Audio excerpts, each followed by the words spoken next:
Breaking news చూస్తున్నాం. Cyber నేరగాళ్లు route మార్చారు. పోలీసుల పేరుతో రెచ్చిపోతున్నారు.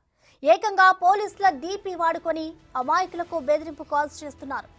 ఉపాధి కోసం బయటి దేశాలకు వెళ్లిన గల్ఫ్ కుటుంబాలు, చదువుల కోసం ఇతర ప్రాంతాలకు వెళ్లిన వారి కుటుంబాలే టార్గెట్ గా పనిచేస్తున్నారు. గంజాయి, డ్రగ్స్ కేసుల్లో పిల్లలు పట్టుబడ్డారని తల్లిదండ్రులకు ఫోన్లు చేస్తున్నారు. విడిచిపెట్టాలంటే డబ్బులు పంపాలని డిమాండ్ చేస్తున్నారు. ఇలా నిజామాబాద్ జిల్లాలోనే ఈ వారం వ్యవధిలో 10 మందికి టోకరా వేశారు.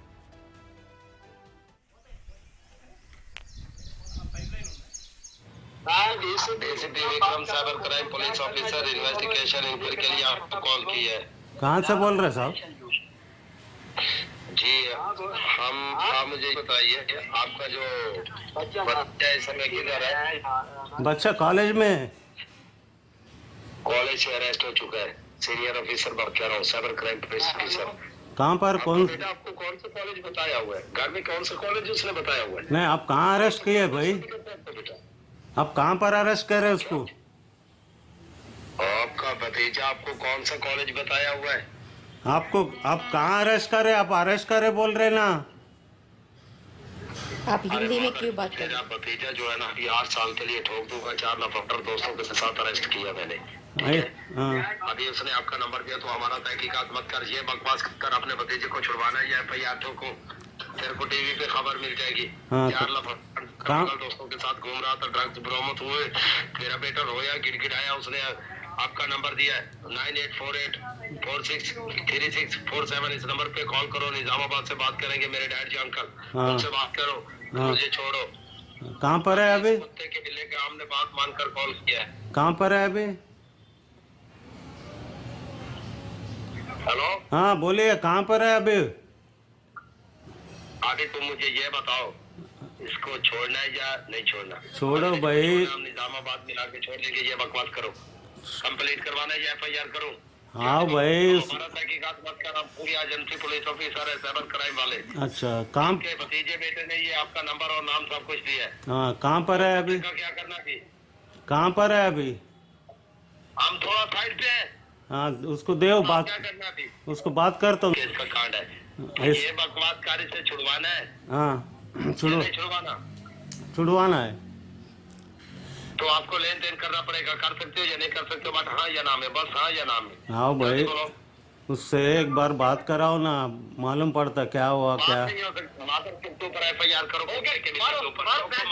हाँ, मारो।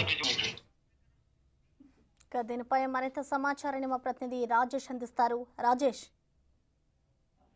ఉమ్మడి నిజామాబాద్ జిల్లాలో కొత్త నేరాలకు ఎంచుకుంటున్నారు. ఏకంగా పోలీసులు డీపీలు వాడుకొని వాట్సాప్ నార్మల్ కాల్స్ చేస్తూ అలాగే అమాయక ప్రజలు బెదిరిస్తున్నారు. ఆర్థిక మోసాలకు పాల్పడుతున్నారని చెప్పుకోవచ్చు. వాట్సాప్ స్టేటస్ ఏదైతే ఉందో వాటి స్టేటస్ లో పోలీసులమని చెప్పి వారి డీపీలు పెట్టుకుని వాట్సాప్ కాల్స్ అలాగే నార్మల్ కాల్స్ చేస్తూ బెదిరింపు కాల్ గురి చేస్తున్నారు. ఈ నేపథ్యంలో ఇప్పటికే నిజామాబాద్ జిల్లాకు సంబంధించి కేసులు అయితే నమోదైనట్లుగా సిపి కల్మేశ్వర్ చెప్తున్నారు. ఏదైతే ఆ చుట్టుపక్కల ఉన్న ప్రాంతాలకు సంబంధించి వారి మొబైల్ డేటాలో ఉన్న డేటాని సేకరించి రహస్యంగా సేకరించి వారిని ఫోన్ కాల్ చేసి బెదిరిస్తున్నారు. గంజాయి కేసులో మీకు సంబంధించిన కుటుంబ సభ్యులు మా అధీనంలో ఉన్నారు, వారిని జైలు పంపిస్తాం, వారిపై క్రిమినల్ కేసులు బుక్ చేస్తాం, ఒకవేళ వారు కనుక మీ ఇంటికి రావాలంటే సుమారు 95,000 ఒకసారి లేదా 25,000 ఒకసారి లేదా ₹1,00,000 ఇలా డబ్బులు వేయాలంటూ వాళ్ళు బెదిరింపులకు గురి చేస్తున్నారు. ఈ నేపథ్యంలో రాష్ట్ర వ్యాప్తంగా కూడా నిజామాబాద్ జిల్లాకు సంబంధించి ఈ కేసులు అయితే ఒకసారిగా సంచలనం రేపాయని చెప్పుకోవచ్చు. నిజామాబాద్ జిల్లాకు సంబంధించి ఒక వ్యక్తి ఇప్పటివరకే ₹95,000 వేయడం జరిగింది. అలాగే మరో వ్యక్తి తన భర్త దుబాయ్ లో ఉన్నాడు కాబట్టి అక్కడ ఒక కేసులో ఇరికాడు, తనను జైలు పంపిస్తున్నామని చెప్పి ఆ కుటుంబ సభ్యులకు ఫోన్ చేసి సుమారు ₹50,000 ఇలా డబ్బులు అయితే వారి అకౌంట్ కి కొట్టించుకున్నారని చెప్పుకోవచ్చు. ఇప్పటికే దీనిపై సిపి కమిషనర్ సీరియస్ గా ఉన్నాడు. ఇలాంటి సైబర్ నేరాలు పడుతున్న ఎవరిని కూడా నమ్మొద్దు, ఒకవేళ ఇలాంటి కాల్స్ వస్తే కనుక వెంటనే పోలీసులకు సమాచారం ఇవ్వాలని కోరారు. ఇప్పటికే ఉమ్మడి జిల్లాకు సంబంధించి సుమారు 10 నుంచి 15 కేసులు అయితే నమోదయ్యాయి.